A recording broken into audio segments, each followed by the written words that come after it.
Bonjour à tous, bienvenue dans cette nouvelle vidéo. Aujourd'hui, journée spéciale en famille à Nara. Oui, on a changé nos plans puisqu'au départ, on voulait aller visiter l'aquarium d'Osaka et avec l'annonce de tsunami, malheureusement, on a changé nos plans. On s'est dit qu'on allait aller plutôt vers les terres pour être plus safe, même si a priori il ne se passera absolument rien ici. L'objectif de cette vidéo, c'est bien évidemment de vous faire profiter de l'ambiance absolument incroyable qu'il y a ici, mais aussi d'essayer de vous donner des petites astuces pour ne pas vous faire avoir comme nous, ça nous est arrivé l'année dernière. Donc première étape, ça va être de trouver un endroit pour manger. Il n'est pas forcément de bonne heure, donc les restaurants ont tendance à fermer assez tôt. J'espère qu'on va trouver quelque chose, mais on va donc pas se diriger tout de suite là où il y a les cerfs et les biches, parce que là on sait que c'est un quartier qui est un petit peu plus touristique. Donc on est aux abords de la gare. Une des choses que l'on a remarqué ici l'année dernière, c'est que dès qu'on se rapproche du parc de Nara, il y a quelques restaurants, effectivement, mais souvent ils sont bondés ou alors il faut réserver et les prix pratiqués sont quand même assez élevés. Ok, bah let's go alors. J'avais repéré un resto dans le train, mais il y avait écrit que ça fermait à 14h30. Or, il est 14h17. J'avais peur que ce soit trop tard, sauf qu'en fait, c'est la dernière commande à 14h30, ça ferme à 15h. On a largement le temps de manger. Aurore nous a dégoté un joli petit resto, en tout cas ça a l'air super sympa. Alors j'ai vu qu'il y avait les tatamis juste derrière. Nous on a une table classique. On a été accueillis super bien. Hop, les petits verres de thé. Pour le midi, il recommande ce menu qui mêle à la fois la viande, on dirait qu'il y a plein de choses dedans. YOLO, j'ai envie de te dire. Ouais, il y a l'air d'avoir quand même pas mal de trucs, du tofu, du riz, bien évidemment, du poisson cru. On verra si c'est bon. J'avais pas compris ce qu'elle nous avait dit au début, elle nous a montré un truc. J'ai appuyé dessus, mais en fait c'était bien ça, il fallait appuyer là-dessus. C'est bizarre comme machin. C'est un petit truc comme ça. En fait, ça appelle la serveuse. Et heureusement qu'on l'a appelé puisque il est 23. Du tofu avec une petite sauce, je ne sais pas ce que c'est, du poisson cru, du poulet frit, du poisson cuit, une petite sauce, une souplette. Et du riz. Avec du bœuf dedans. Oh ouais. J'étais plus courageux que toi. J'ai mangé les petits poissons quand même. Et c'est pas une compétition en fait. Si. Non. Bien sûr que non. Si. On vient de sortir du restaurant. C'était absolument très très bon. Bon, notre carte bleue n'a pas fonctionné sur le sans contact. On a dû payer avec notre carte française. J'ai bien peur que les 3400 yens se transforment avec 10 balles de plus dans la tronche. Donc on va continuer cette avenue principale. On est juste aux abords de la gare. Donc on va continuer d'aller tout droit. Je crois que le point d'intérêt est au bout. Il fait un petit peu moins chaud que tout à l'heure. Là, le soleil s'est un peu caché. C'est plus acceptable au niveau de la température. Donc on va aller voir ce qui se passe là-bas. Depuis la gare, vous avez la possibilité de prendre un bus qui vous emmène directement dans le parc de Nara avec ses cerfs.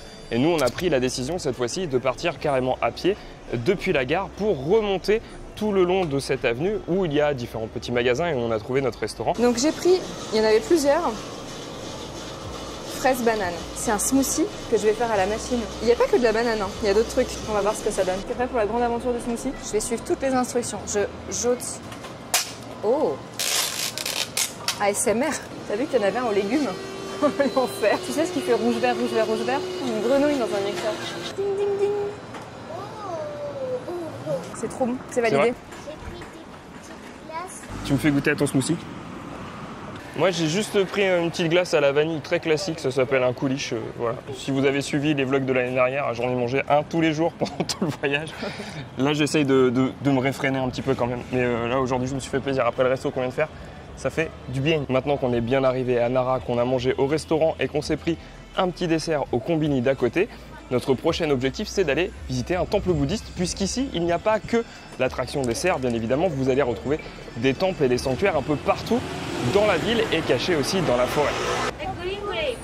Là, tiens, prends. Ça, c'est raisin que tu as dans la main. Raisin, great.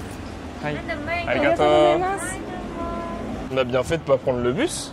C'est ce petit daifuku aux fruits, c'était absolument délicieux. J'ai à peine eu le temps de te le montrer tellement je l'ai gobé. Sur notre chemin se dressent absolument pas mal de petites boutiques de daifuku aux fruits. Ça me donne envie de tout goûter. Là. On se dirige vers le temple Kofukuji pour notre prochaine étape. Donc il reste environ 400 mètres à parcourir.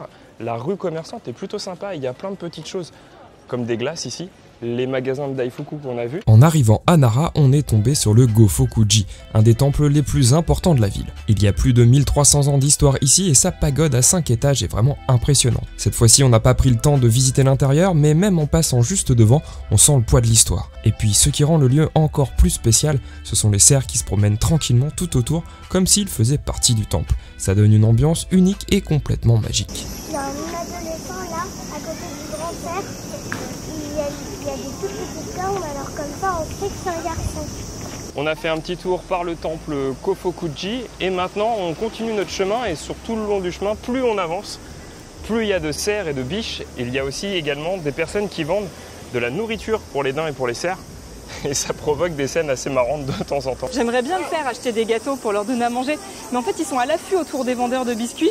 Et je pense que dès que tu les achètes, ils t'encerclent. Bon, aujourd'hui, c'est une journée où il fait particulièrement chaud. Alors on vient de s'arrêter pour boire un petit coup. Et là, on continue, on va se diriger gentiment vers le Todaiji. C'est le temple principal de Nara. Tout le long du chemin, il y a des petites échoppes où vous pouvez acheter des glaces et des souvenirs. Et bien évidemment, au bout de la rue, l'entrée du temple. Pour rejoindre le Todaiji, on emprunte une grande allée animée bordée de boutiques et de petites échoppes. On y trouve de tout, des souvenirs, des snacks typiques et bien sûr de quoi nourrir les célèbres cerfs de Nara qui se promènent librement dans les environs. L'ambiance est vraiment particulière, à la fois vivante et traditionnelle. Et puis, au bout de cette allée se dresse l'imposante porte Nandaimon avec ses statues de gardiens gigantesques qui semblent protéger l'entrée du temple. Derrière, on arrive enfin au Daibutsuden, le grand pavillon du Bouddha. C'est l'un des plus grands bâtiments en bois du monde et à l'intérieur se trouve le fameux Bouddha géant de bronze haut de plus de 15 mètres. Rien que la taille du lieu nous donne le vertige et rappelle l'importance du Todaiji dans l'histoire du Japon. J'ai l'esprit Kaizen là.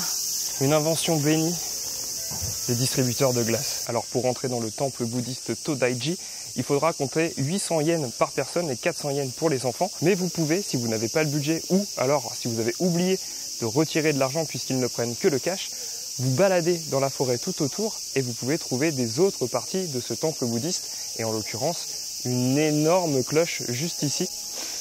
Ça va l'énorme cloche, elle va te sonner dans les oreilles. Non mais elle est derrière toi là. Après la visite du pavillon principal, on a voulu aller un peu plus loin, explorer d'autres parties du site souvent moins connues des visiteurs. On est ainsi tombé sur la grande cloche du temple qui fait partie des plus impressionnantes du Japon. Elle pèse plusieurs tonnes et sonne seulement lors des grandes cérémonies, comme au Nouvel An. Ce qu'on retient, c'est que Todaiji ne se résume pas seulement à son Bouddha géant, c'est un ensemble immense avec des lieux cachés, plus calmes, où l'on ressent encore mieux la spiritualité et la sérénité de Nara. Est-ce que c'est pas franchement hyper agréable d'être là, à côté de cette cloche, presque seule, alors qu'en bas de la ville, il y a énormément de monde, parce que c'est très fréquenté. Et finalement, est-ce que les touristes montent jusque-là? Peut-être pas. Il est 17h et on se retrouve tout seul dans un endroit absolument somptueux. On est à quelques centaines de mètres des points d'intérêt de la ville de Nara avec ses daims et ses gros temples. Et nous, on vous emmène ici dans Nigatsu-do, un temple bouddhiste qui apparemment est un peu boudé par les touristes alors qu'il est absolument magnifique, vraiment. À Nara, notre plus belle découverte, c'est sans doute le Nigatsu-do. Situé à côté du Todaiji, c'est un pavillon beaucoup plus discret et pourtant, il nous a vraiment marqué.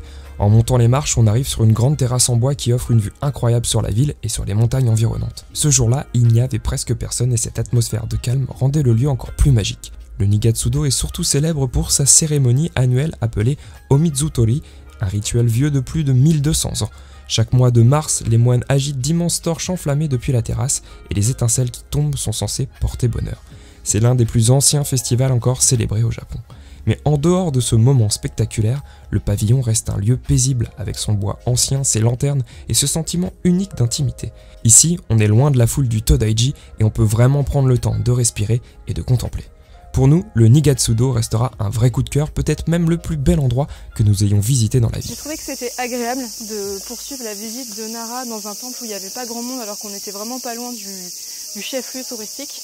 Ça reste une ville qui est très agréable. J'ai pas trouvé qu'il y avait tant de monde que ça finalement. Nara, c'est une ville à part au Japon. Ancienne capitale du pays au 8e siècle, elle garde encore aujourd'hui un patrimoine exceptionnel avec certains des temples et sanctuaires les plus anciens et les plus importants du pays.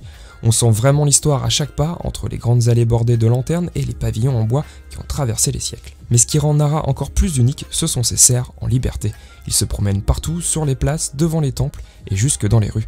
Considérés comme les messagers des dieux dans la tradition shinto, ils donnent à la ville une ambiance presque irréelle, comme si nature et spiritualité vivaient en harmonie. C'est cette combinaison entre histoire, culture et nature qui fait que Nara est un endroit si particulier. Une ville où l'on peut passer d'un Bouddha géant à un sanctuaire caché, tout en croisant un cerf curieux en chemin. Et pour nous, cette journée se termine en reprenant le chemin de la gare, direction Osaka, mais avec la certitude que Nara restera gravée comme l'une des étapes les plus marquantes de notre voyage. Alors j'ai trouvé ça très cool et je trouve qu'à Nara c'est cool parce qu'en fait il y a les cerfs et les biches en liberté, mais ce qui est quand même triste c'est qu'on ne peut pas toucher les bébés parce que sinon les mamans elles ont peur, mais c'est déjà très bien, on peut peut toucher les biches, mais moi j'ai pas très envie de toucher les cerfs parce que maman elle veut pas, parce qu'ils sont un petit peu gros, du coup il faut pas trop. Et j'ai trouvé ça très bien, ça sentait quand même un petit peu le crottin. C'est ici que s'achève cette vidéo. On espère que la visite de Nara, de notre point de vue, vous aura fait plaisir. En tout cas, merci de nous suivre à travers ces vlogs qu'on fait depuis maintenant quelques semaines. On vous fait des bisous, à bientôt, ciao.